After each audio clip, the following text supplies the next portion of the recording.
Hello, everybody, and welcome to our review of the final episode of Star Wars Visions. It is episode 9, Akakiri. We are going to be diving in fully into spoilers from this episode from Silent Saru. But before we do that, hit that like button down below. Comment, let us know what you thought of this video, this episode, and what you think of our conversation about it. Also, subscribe to the channel because we have a lot of Star Wars Visions coverage coming soon. We also have posted reviews for every episode 1 through 8 before this, so check all those out, as well as our general spoiler thoughts on the show as a whole, which we posted last Wednesday. So getting into this episode, this is a really interesting one to end the show with. Originally, we had mentioned in another episode, originally the order that was released to the public was The Ninth Jedi as the last episode. That one made a lot more sense because it is the longest, it's kind of the grandest, it's made by the most prominent studio. And this one, while being made by a popular studio, is very, very different tonally than any of the other episodes. It's very different than tonally than any Star Wars thing I've really ever seen. It is probably by far the least Star Warsy of all of these episodes, and it has a really complex story way of storytelling in this. It's very nonlinear. It jumps around. It has flashbacks. It has a strong emotional mythology to Jedi and Sith. It blurs the lines between good and evil, and it really focuses on a kind of a forbidden love that is at the heart of this story, and leads to really kind of a sad ending. It's not a happy way to really finish the show, and this again is another one of these episodes that, while feels like it could be done here, and we don't need to necessarily see more. If we got another season of Visions and we got more from certain studios, I would like to see this story continue. But as it is kind of just a tragic short Star Wars story. It ends in a much darker way than you see most Star Wars things end. And but visually, it's also extremely unique. It doesn't very much look like anything anime I've ever seen, or really anything animation wise I've ever seen. It has a really unique art style. It has some fun characters. The main Jedi in this story is a lot more complex than we've seen a lot of these other characters in these short stories be. He's dealing with a lot of he's dealing similar to how Anakin was. He's dealing with premonitions of people dying, and he's trying to prevent the darkness coming to him and prevent himself from falling into the trap of the dark side, and while also saving the people he loves. There's flashbacks to him and this princess that he's in love with, who ultimately he gives himself over to the dark side to save at the end. It's really unique. I have a hard time ranking this one or figuring out how much I like this one, and I've seen it now a couple times because I thought this one was so fascinating. But yeah, it just stands out as the most odd of all of the episodes, but that doesn't necessarily mean bad. And I think people are going to watch this and go, "What the heck was that?" But I think there is a really great story here at its heart, and also the music was really interesting. It was really different, not Star Wars at all. There was not really any grandness to the music. It wasn't orchestral. It was it was really unique. And so, yeah, I think if you're really looking for something super different, this is your episode. As the final episode of the show, I think it's odd, a very odd placement. I would just flip Ninth Jedi in this. I would put this at like 5 because you'd have this right in the middle of the whole show, and you're like, okay, that was weird, but now we're going to move on to the next thing. But yeah, this is definitely out there, and interested to hear all your guys' thoughts about this if you want to leave them down in the comments, because I think this one's going to be divisive just in terms of style, but I think the story here is really good, and I really appreciate the darker tones it went for. I I can see why this is like the final. This is the one that's most dependent on a vision, right? Like we do talk about Star Wars being directly tied to a lot of the Skywalker thing. I've seen something, I've done some things. Palpatine's always looking into the future and changing and adjusting his plans to stay on top of everyone. But Akakiri, when I was looking it up, there's not an exact translation, but there's someone who wrote down on the Disney Wiki, like the Japanese lettering, and it translates to red fog, which does happen in that one scene at the very end where he just starts chopping at people and it's just a red sky all of a sudden and everyone's wearing masks and one of them turns out to be the girl he was protecting in the first place. Um, the animation I was not surprised by because this is the same people who've done Ping Pong the animation, which is a really weird looking show. They've done Devilman Crybaby. They've helped out with that Crayon Shin-chan movies, and they did an Adventure Time episode too.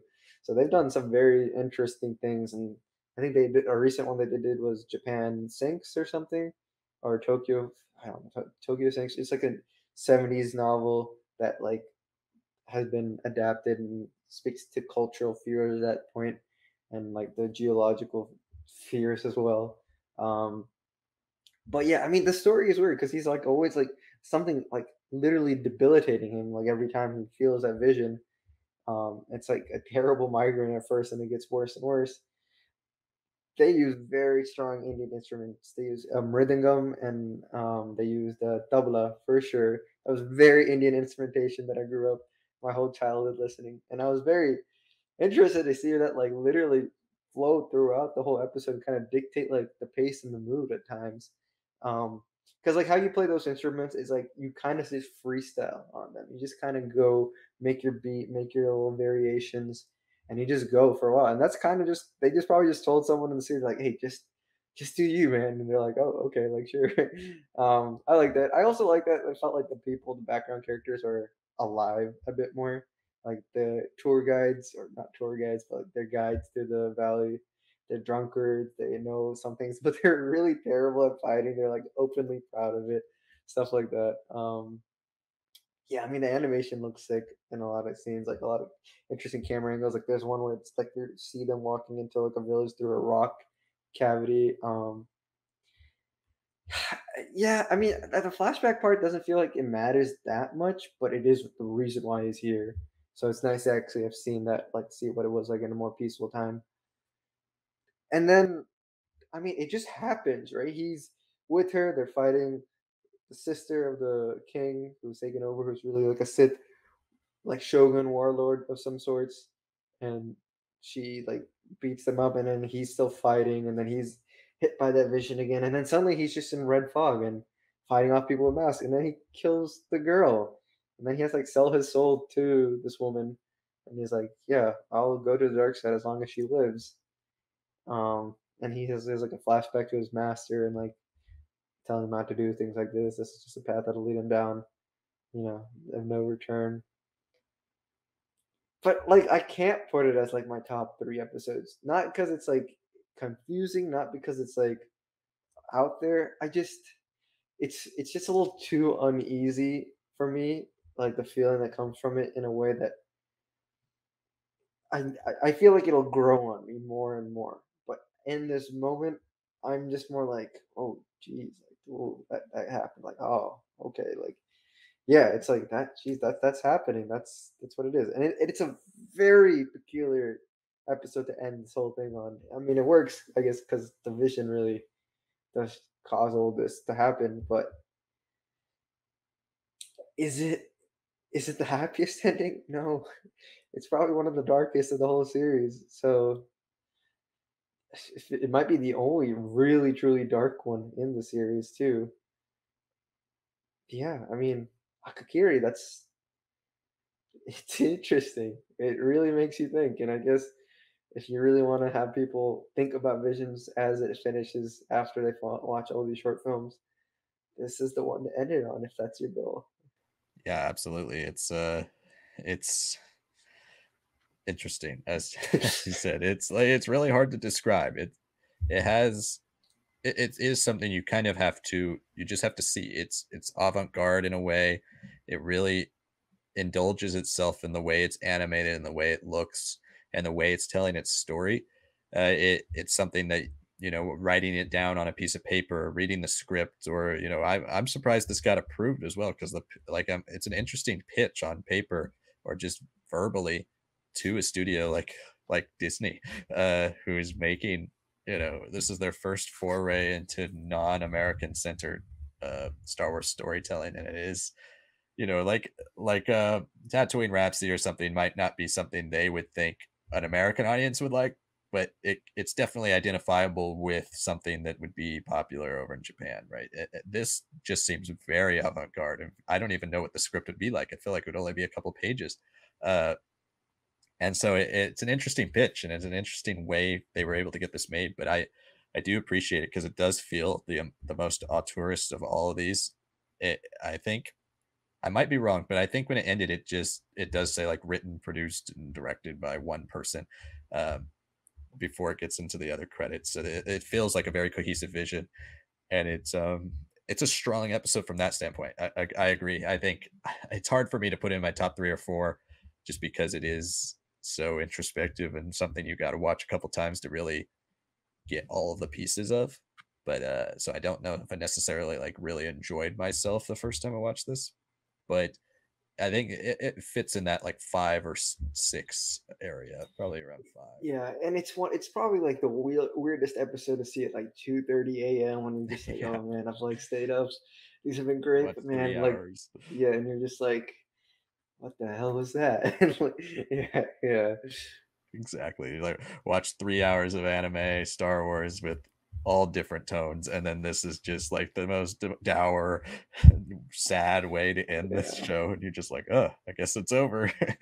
um, but yeah, yeah, it's definitely worth your time. It's I think there are going to be casual people who are just in it for the Star Wars show who might watch and go, what the heck was that? But if you're really looking for something unique, and as you said, like a true vision in this, it is definitely an auteurist, more focused, centered, stylistic episode, and by far the most stylistic of all of them, at least from a thematical and symbolic standpoint rather than bombastic.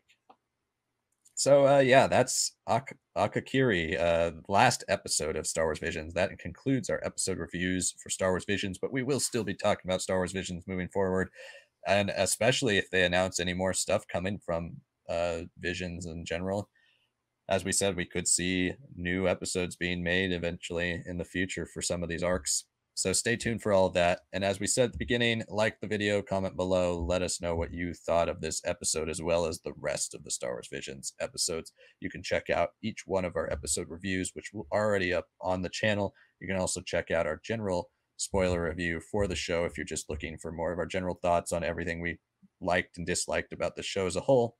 And every week, 3 days a week, we release Star Wars videos on Monday, Wednesday, Friday. You can keep up with all the Star Wars Lads videos by subscribing to the channel and hitting that notification bell. So follow us on Facebook, Instagram, and TikTok at Star Wars Lads so you can stay up to date with all the latest information from the show. And with that all out of the way, thank you guys so much for watching and for following all these reviews through these last few days. This was a really fun show and a really interesting thing to watch and talk about. And each episode has really its own unique vibe and its own unique way of storytelling. And so it's fun breaking all these down with you guys. So let us know what you yeah, think down below, and we'll see you absolutely. all. And I do. I mean, I feel sorry for jumping into your No, exit here, but if you're interested, we have on our TikTok just some of our recommendations for anime to watch. If this is what has gotten you into anime, yeah, very different levels to it, and it's longer, but yeah, definitely check that out too.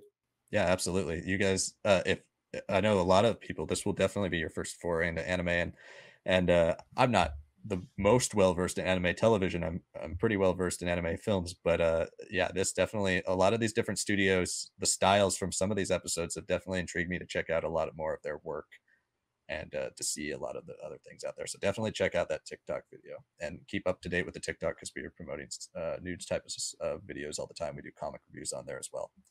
So with all of that out of the way, thanks guys for so much for watching, following us along with this entire journey through Star Wars Visions, and we'll see you all in the next episode.